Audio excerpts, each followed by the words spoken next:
আমরা আজকে এসেছি একটা কমলার বাগানে। বাগানটার যে জায়গা, এটা হচ্ছে যে যশোর জেলার চৌগাছা উপজেলার হাকিমপুর ইউনিয়নের হাকিমপুর গ্রাম। এই গ্রামে মিলন ভাই নামে একজন চাষি, উনি কিন্তু এই কমলার চাষ করেছেন। এখানে দেখাবো যে এই চারা উনি কোথায় পাইলেন, কিভাবে এই চাষটা করলেন। এই চারাটা কোথায় থেকে নিয়ে আসলেন? বরিশালে বাড়ি না। বরিশাল। সর্বপ্রথম কতগুলো চারা নিয়ে আসলেন? সর্বপ্রথম 30টা চারা নিয়ে আসছিলাম। 30টা চারা। নিয়ে আসার পরে ওই চারাগুলো আমি বাড়িতে লাগাইছিলাম। ওখান থেকে আমি 450 চারা তৈরি করি, তারপরে এই বাগান তৈরি করা আমার। আপনার এই বাগানটা কত বিঘা জমি? এটা আপনার পুরো 1.5 বিঘা জমি। 1.5 বিঘা জমিতে কতগুলো গাছ আছে? এখানে গাছ আছে আপনার 270টা। কমলা চাষ করেছেন, এটার কি জাত? এটা আপনার চায়না কমলা বনে অনেকে, আবার এটা ম্যান্ডারি যে জাতটা সাউথ আফ্রিকা থেকে এসেছে, একদম সাউথ আফ্রিকা ম্যান্ডারি, সুইট ম্যান্ডারি যেটা, এটার কালার আর ওইটার কালার একদম সেম। গত বছর এই বাগানে আপনার 100 মণ ফলন হয়েছে। তো এমনি সেমনি দেওয়ার পরেও আমি 5 লক্ষ টাকার ফল পেয়েছি। আমরা অনেক সময় শুনেছি যে কমলা হয়, কালার হয়, কিন্তু এর ভেতরে রস হয় না, আবার রস হলে টেস্ট হয় না। বিষয়টা কি ওরকম কিনা? এটা আপনি অবশ্যই টেস্ট করে দেখবেন, কারণ আচ্ছা, আমরা একটা টেস্ট করে দেখি। এটা একদম ভরপুর রস, কোনো শুকনোর কোনো বালাই নাই, একদম টসটসে রস। আসলে এত কালার হওয়ার পরেও, এতদিন রাখার পরেও যে এত রস আছে, এটা আমি নিজেও ধারণা করতে পারছি। আমরা খেয়ে দেখি এটা রস কেমন, টেস্ট কেমন। ভালো, মোটামুটি। একেবারে মিষ্টি বলা যাবে না, আবার টকও নয়, মোটামুটি মিষ্টি। এর যে কালার, এই কালারটা কিন্তু খুবই চমৎকার। এই চারাগুলো যে আপনি লাগালেন, এটা হচ্ছে যে কত দূরে দূরে লাগালেন? এটা আপনার 9 ফিট বাই 9 ফিট আমার লাগানো। এটা যখন ফল হয় তখন আপনার এই গাছটা অনেক নিচে নেমে আসে। যার কারণে আমি আপনার বাঁশ খরচ করব না বলে আমি একটু ঘনই লাগাইছি। ঘন লাগাইছে। কারণ এটা যদি আপনার পাতলা লাগানো হয় তাহলে আবার বিঘে প্রতি 30-40 টান করে বাঁশ লাগবে। বাঁশ লাগবে?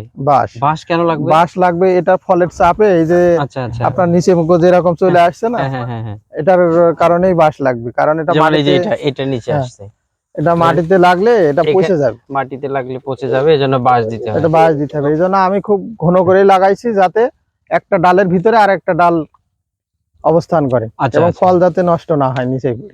9 ফিট বাই 9 ফিট লাগে আমার 1 বিঘা জমিতে আপনার 180 পিস করে চারা রাখছে। 180 পিস? 180 পিস। তো মোটামুটি 9 ফিট বাই 9 ফিট রাখলেই কিন্তু ভালো একটা স্পেসিং হয়, যাতায়াত করা যায় এবং গাছগুলো সুন্দর হয়। কি কি সার দিয়ে এই চারাগুলো লাগালেন?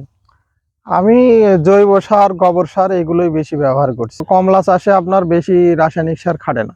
একটা গাছে আপনার হচ্ছে যে এক সিজনে কয় কেজি কমলা ধরে? আপনার এই 3 বছর 8 মাস গাছের বয়স। আচ্ছা। তাতে আপনার এক এক গাছে আমি একটা গাছে ফুল হারভেস্ট করছি, তাতে আমি 32 কেজি ফল পাইছি। কমলার গাছে ফুল আসে কখন? কমলা গাছে ফুল আসে সাধারণত আপনার ফাল্গুন মাসে। ফাল্গুন মাসে?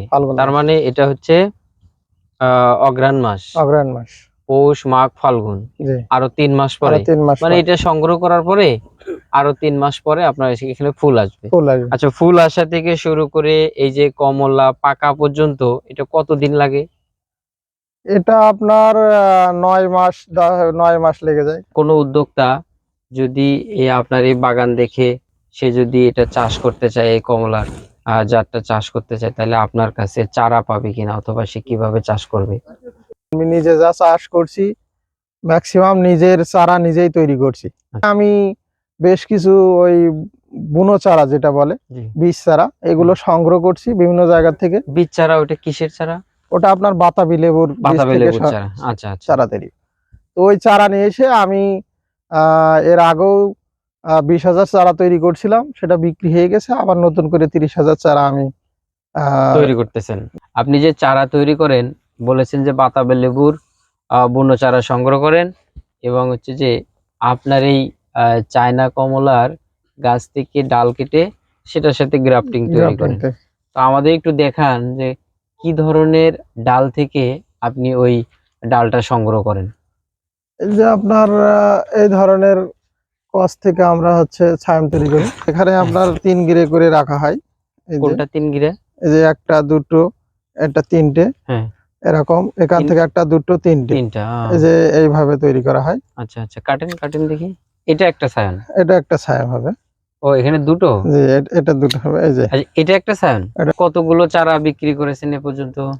আমি এ পর্যন্ত 20,000 চারা বিক্রি 20,000 করছি। চারা বিক্রি করেছেন। আচ্ছা আচ্ছা, কেউ কি বলেছে যে এই চারা নিয়ে যাওয়ার পরে তার ওখানে কমলা ধরেনি কিংবা ধরতে দেরি হচ্ছে, এরকম কোনো সমস্যা না, আমি দেখেছেন? আসলে চারাটা বিক্রি করছি গত বছর থেকে, তো আপনার এখনো সেই সময় হয়নি যে আচ্ছা, আপনার আমরা হচ্ছে। আমরা দেখেছি যে এর আগে এ ধরনের কমলা বাগান দেখে চারা কিনে নিয়ে যায়, তারা বাগান করেছে, কিন্তু পরে আর কমলা ধরে না, বা ধরলেও ওরকম টেস্ট হয় না।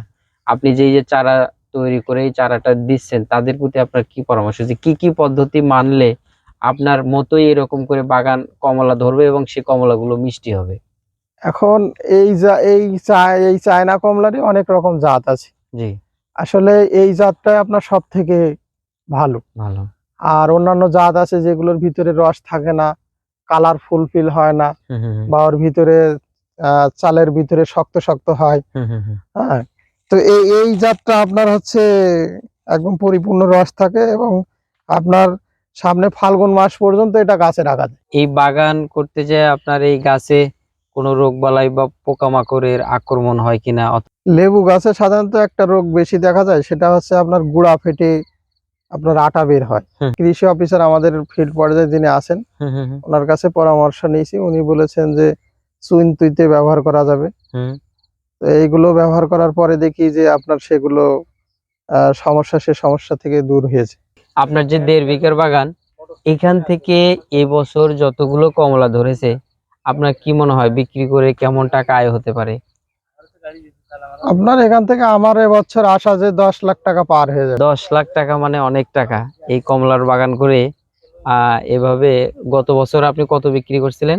গত বছর আমি 5 লাখ টাকা 5 বিক্রি লাখ করেছি। টাকা বিক্রি। এই যে কমলা আপনি সংগ্রহ করলেন, ক্যারেট ভরে গেছে, একদম লাল কমলা। জি। এটা দেখতেই ভালো লাগতেছে এবং খেতেও অনেক সুস্বাদু। তো আপনি এই কমলা বিক্রি করেন কোথায়? স্থানীয় বাজার না অন্য কোথাও? তা আমি খুলনায় পাঠাই, আর আপনার স্থানীয় ভাবেই বিক্রি হয়ে যায় বেশি। আমার বাগানের মালটা বেশি স্থানীয় ভাবে বিক্রি হয়ে যায়। সকালবেলা ভ্যান সিরিয়াল দেয় আমার এখান থেকে মাল আচ্ছা, নেওয়ার জন্য। এখানে নেওয়ার জন্য। এখান থেকে মাল নেওয়ার জন্য 150 টাকা কেজি এখান থেকে নেওয়ার জন্য সিরিয়াল দেয়। আচ্ছা, ওরা নিয়ে কোথায় বিক্রি করে? স্থানীয় বাজারে। ওনারা চৌগাছায়, কেউ যশোরে বেচে, কেউ ঝিকরগাছায়। আচ্ছা, আপনি যে বললেন যে খুলনায় বিক্রি করেন, খুলনায় পার্টি কি ওখান থেকে আসে নাকি আপনি এখানে না, আমি এখান থেকেই ক্যারেট হচ্ছে করে ডাইরেক্ট পাঠান? গাড়িতে পাঠাই, একদম গাড়িতে পাঠান। সরাসরি আড়তে। ওরা ওখান থেকে ক্যারেট পাঠায় দেয়, হুম। আমরা ওই ক্যারেটেই দিই। ক্যারেটে দিয়ে দেন। ক্যারেটে চারি সাইড দিয়ে আপনার পেপার দিই। পেপার দিয়ে। পেপার দেওয়ার পরে তারপরে ভিতরে ফল দিই, দিয়ে উপরে আবার একটা পেপার দিয়ে হুম হুম। ওটা ঢেকে দেওয়া হয়। বাংলাদেশে প্রতি বছর বিশ্বের 22টা দেশ থেকে 38 ধরনের ফল আমদানি করা হয়। সবচেয়ে বেশি আমদানি করা হয় হচ্ছে আপেল, কমলা, মাল্টা, আঙ্গুর এবং বেদানা। প্রতি বছর 5 থেকে 6 লক্ষ টন ফল বাংলাদেশ সরকার বিদেশ থেকে নিয়ে আসে, যার আমদানি খরচ প্রায় 16,000 কোটি টাকা। আমরা যদি এই ধরনের বাগান করি, তাহলে কিন্তু বিদেশ থেকে আমাদের ফল কিনতে হবে না। এই বিপুল পরিমাণ যে বৈদেশিক মুদ্রা বিদেশে দিতে হয়, সে টাকা কিন্তু সেভ হবে। দেশের যারা কৃষি উদ্যোক্তা, কৃষি নিয়ে কাজ করতে চান, তারা কিন্তু খুব সহজেই অল্প খরচে এই বাগান করে অনেক টাকা লাভবান হবে। একই সাথে কর্মসংস্থানের ব্যবস্থা হবে এবং বৈদেশিক মুদ্রা সেভ হবে।